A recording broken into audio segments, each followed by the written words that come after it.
Boa noite aos telespectadores e assinantes da PCM de Mossoró, aos sócios dirigentes da CDL e todas as CDLs do Brasil, da Associação Comercial e Industrial de Mossoró, dos sindicatos da indústria, da extração do sal, da construção civil, dos serviços no varejo, o Simvarejo e aos demais laboristas, trabalhadores de Mossoró, aos meus amigos e as minhas amigas. Estamos no Radar Econômico, dia 7 de setembro de 2023, um dia emblemático, histórico, 201 anos da independência do Brasil de Portugal.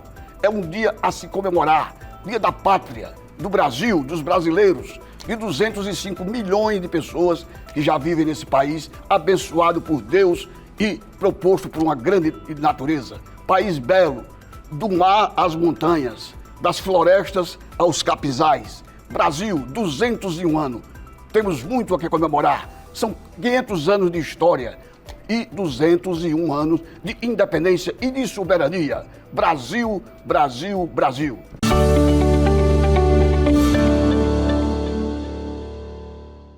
O santo do dia de hoje é Santa Regina, virgem e mártir. Ela viveu no século III, na França, e foi martirizada pelo seu próprio pai, que era pagão. Regina era filha de Olíbrio, um dos governadores da Gália. Sua mãe morreu durante o parto e ela foi criada por uma ama. Aos 16 anos, Regina foi batizada e fez votos de virgindade. Quando seu pai descobriu que ela era cristã, ele ficou furioso. Ele a ameaçou de morte, mas de não renunciar à sua fé. Ela não renunciou e foi martirizada pelo próprio pai, perseguida por a causa da fé cristã. Portanto, Santa Regina é a santa do dia.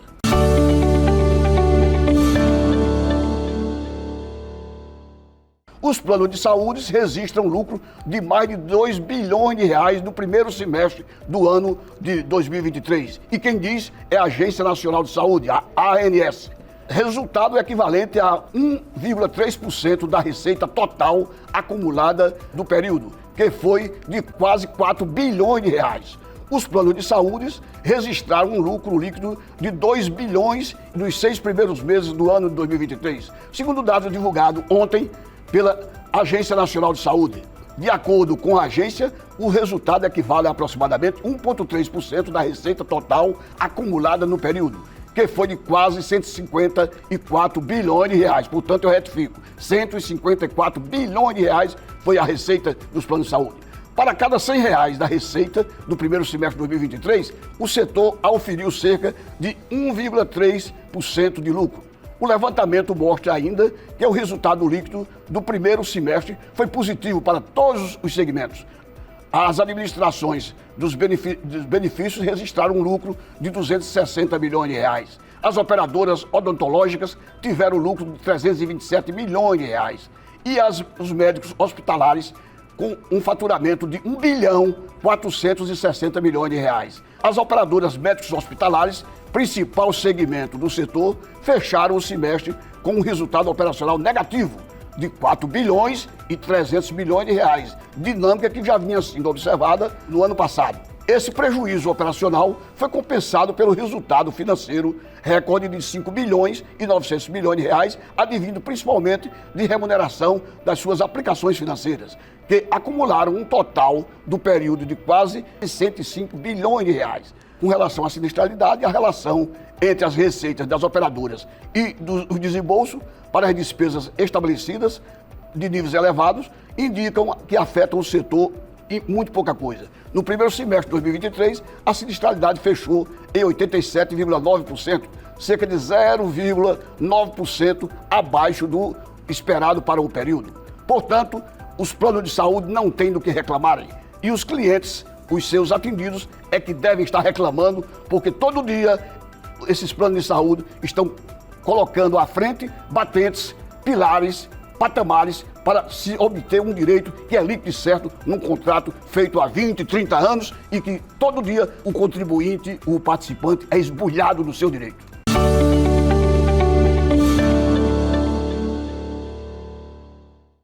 O Pix poderá ser feito sem internet e usado para pagar a conta de luz e condomínio. A novidade, batizada de Pix automático, deve ser lançada no ano que vem, 2024, e permitirá pagamento de despesas momentâneas, recorrentes, como plano de saúde. A partir do segundo trimestre do ano que vem, o Pix poderá ser usado em débitos automáticos para pagamentos das chamadas obrigações recorrentes, energia elétrica, taxa de condomínio, plano de saúde e mais. A notícia faz parte do relatório de gestão do Pix, divulgada nesta segunda-feira, dia 4, pelo Banco Central do Brasil. Todas as instituições que ofertam Pix poderão entrar no Pix automaticamente, disse o diretor do Banco Central, Renato Gomes, falando sobre a nova funcionalidade desses instrumentos sem internet. Outra novidade é a previsão no documento, ainda sem dela começar a se vir, a internet, a realização de operações no Pix, sem internet, o que é impossível atualmente. A medida tem objetivo de facilitar o pagamento de pedágios, transporte público e outros serviços. Também está prevista a realização do Pix em transações internacionais, os parcelamentos. O Pix automático será desenvolvido de forma bastante flexível para atender à multiplicidade dos negócios e a dinâmica do brasileiro, estimando assim a competição, diz o relatório do Banco Central.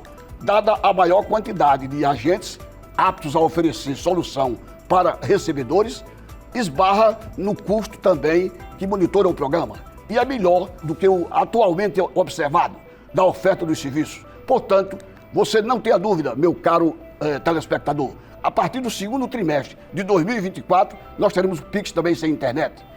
E o Pix já fez até agora, para você ter uma ideia, operações de até 1 trilhão e 200 bilhões de reais. O que era inimaginável há 2, 3 anos atrás, mas nós estamos vivendo na época da informática. O Brasil tem um sistema de informática bancário dos mais evoluídos do mundo para competir o sistema de informática brasileiro bancário com os Estados Unidos da América, com os países mais avançados da Europa, como Alemanha, França, Itália, Grã-Bretanha, e estamos aptos a esse desenvolvimento. E o Pix é uma criação que já imortalizada e já faz parte do dia a dia de sabe quantos? 133 milhões de pessoas físicas brasileiras já possuem o Pix, o que é uma grandiosidade para quem foi lançado, uma operação que foi lançada há menos de 2 anos. Portanto, o Pix, no segundo trimestre de 2024, acessível, inclusive, você pagar em qualquer lugar, até multa de trânsito ou qualquer coisa que você queira. E vá lá. Desde o lançamento do Pix, em novembro de 2020, estamos perto de completar 3 anos, pouco mais de 60% das operações no Brasil foram valores inferiores a R$100. Porém, desses dados de dezembro de 2022 chamam a atenção um único, que é a transferência de uma só operação de 1 trilhão e 200 bilhões de reais. É dinheiro que basta.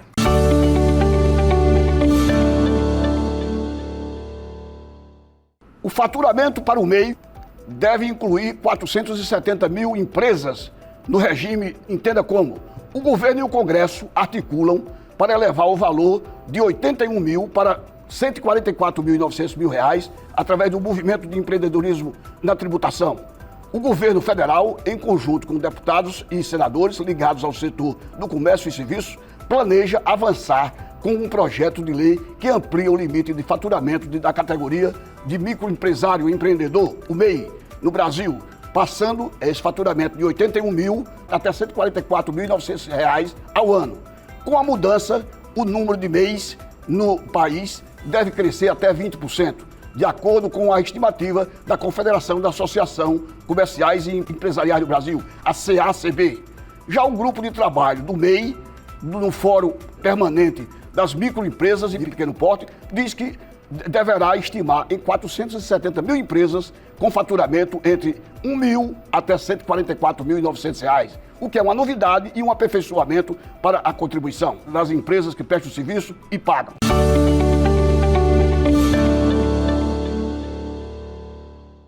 A recusa do crédito para carros cresce 20% e o emplacamento tem queda. É a FenaBrave quem diz. A Federação da Distribuidora de Veículos divulgou dados para o mês de agosto, divulgado essa semana. Apesar dos muitos veículos vendidos em julho, com o programa de descontos do governo federal terem sido emplacados no mês de agosto, o número total de vendas de automóveis no mês passado teve uma queda de 8,70%. segundo dados da FenaBrave, a Federação Nacional dos Fabricantes de Veículos, Distribuidores de Veículos do Brasil. Informou ontem, dia 6 de setembro, a federação.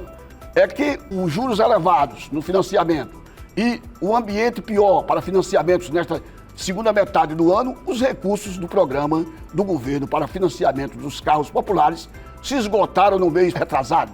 Disse a FenaBrave, abre aspas, notamos que nas últimas semanas houve uma deterioração acentuada na liberação de crédito para o aumento do corte de cerca de 20% na recusa de fichas de financiamento para automóveis nas instituições financeiras. Fecha aspas. É o presidente da federação, José Maurício Andretta, quem diz a respeito do assunto. O crédito está restrito, isto afeta muito o mercado.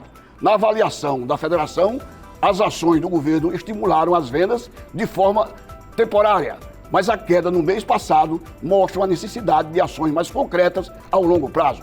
As medidas provisórias foram muito importantes para aquecer a economia no segmento de automóveis, financiamento, mas momentaneamente esse impulso já passou e agora espera-se que a Selic, que é a taxa de referencial de juros do Banco Central, que deverá cair mais 0,5%, agora na metade, no meado do mês de setembro, na próxima semana, haverá reunião do Banco Central, quando essa taxa, que hoje é 13,25% ao ano, taxa referencial Selic, deverá cair para 12,75% e melhorar gradativamente, nada de supetão, gradativamente o financiamento de automóveis no Brasil. É uma realidade o que está sendo dito pela imprensa e pela própria federação, um estudo ao qual eu tive acesso através da FenaBrave.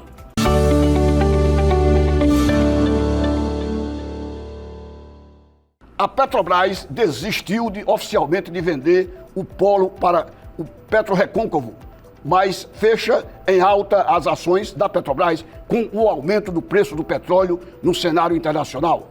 Ontem, já que hoje é feriado, dia da independência do Brasil, 201 anos de independência, ontem o mercado financeiro, as ações da Petrobras poucas delas fecharam no azul, porque o preço do petróleo Brent, referência internacional do petróleo, estava cotado a $90 o barril de petróleo, tanto na América do Norte quanto na Europa, fazendo com que a nossa petroleira principal, estatal, tivesse suas ações para cima. Mas a estatal anunciou também ontem o encerramento do processo de desinvestimento em diversos polos, medidas que já era esperada pelo mercado. A Petrobras informou na quarta-feira o encerramento do processo de desinvestimento em diversos polos, como a Bahia Terra, em Uruçu, do Campo, no estado da Bahia. Também esperado por analista a venda do polo da Bahia Terra para o consórcio formado por PetroRecôncavo e Eneva. Não se consolidou. Entre os motivos da descontinuidade do processo, a estatal em nota citou a aderência da estratégia do portfólio, bem como o perfil da rentabilidade entre os ativos atingidos pela estatal. Assim, a subsidiária argentina da Petrobras também não será privatizada.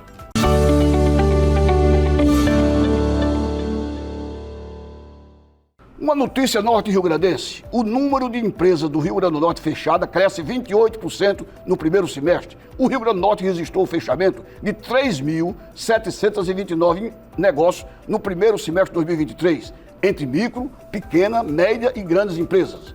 Um aumento de 28% em relação ao mesmo período do ano passado, quando foram fechadas 2.904 empresas. Os dados são da Junta Comercial do Rio Grande do Norte, JUSERN, e indicam que o estado segue tendência nacional. Segundo um levantamento da Contabilizei, empresa de serviços de contabilidade em todo o país, cerca de 427.934 empresas encerraram atividades nos 6 primeiros meses deste ano. Para o economista William Eufrásio, a política de juros do país e a lenta retomada da economia são as causas principais para o cenário atual. E de acordo com os dados da JUSERN do Rio Grande do Norte, de janeiro a junho de 2022, 5.496 empresas foram abertas no estado, ante 2.904 que fecharam as portas do resultado desse saldo. Portanto, 2.592 novos negócios criados. Em 2023, foram 5.066 empresas abertas e 3.729 fechadas, um saldo de 1.333, uma redução de 48,4% em relação ao mesmo período do ano anterior. Entretanto, o fechamento de empresas é sempre um mau negócio, para o patrão, o investidor, o empreendedor e para o funcionário que perde seu emprego.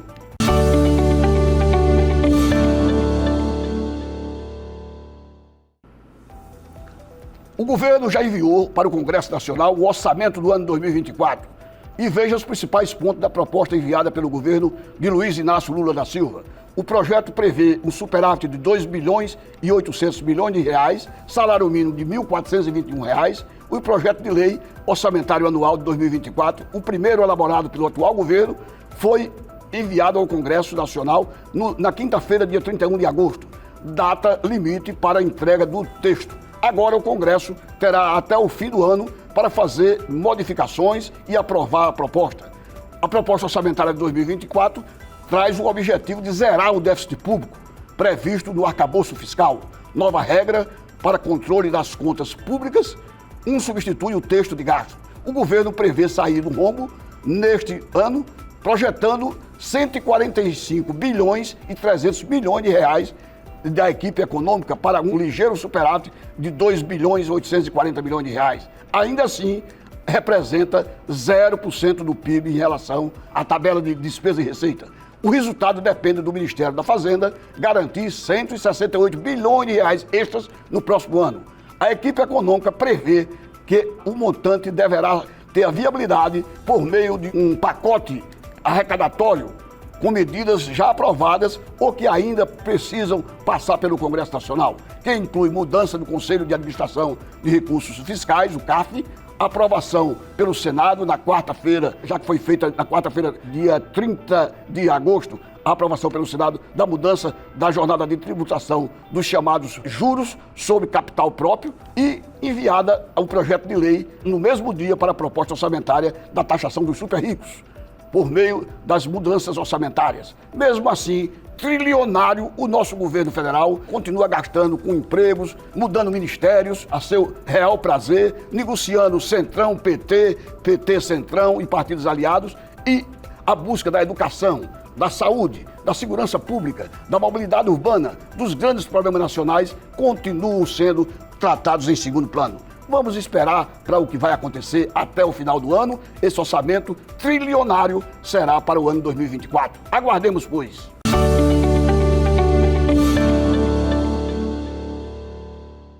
Enquanto fica-se falando em orçamento, em arcabouço fiscal, em plano de economia, o presidente Luiz Inácio Lula da Silva, líder sindical, líder trabalhista, fundador do Partido dos Trabalhadores, presidente da República pela terceira vez, no seu 9º ano de mandato como presidente da República, agora vem dizer que o Supremo Tribunal Federal deve ter votação secreta, para que o povo, a população, não tome conhecimento qual o ministro que votou sim ou votou não a matéria judiciária que está sendo deliberada, está sendo resolvida em instância final pela Suprema Corte do país. É uma aberração que um líder populista e que sempre pregou a democracia, sempre pregou a transparência dos atos de governo, do parlamento, da justiça, esteja agora querendo negar, querendo fechar a visão nacional que veja com transparência, com cristalinidade, como cada ministro do Supremo Tribunal Federal está votando. É uma incoerência capaz de borrar a biografia do líder sindical, do presidente do PT, antigo presidente do PT, do presidente da República pela terceira vez, Luiz Inácio Lula da Silva. Pelo menos essa é a minha opinião.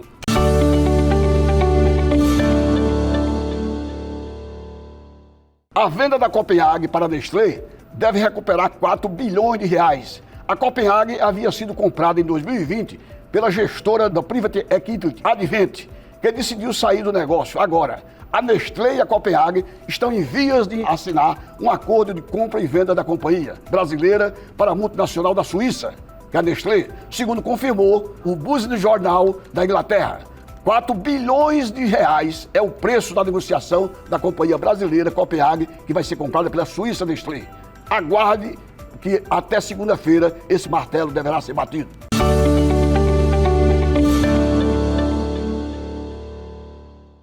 O mercado financeiro não funcionou hoje, em função do feriado nacional do Dia da Independência do Brasil. Ontem, dia 6 de setembro, o Ibovespa caiu 1,15%, acumulando 115.986 pontos, enquanto o dólar americano fechou em alta, valendo R$ 4,98.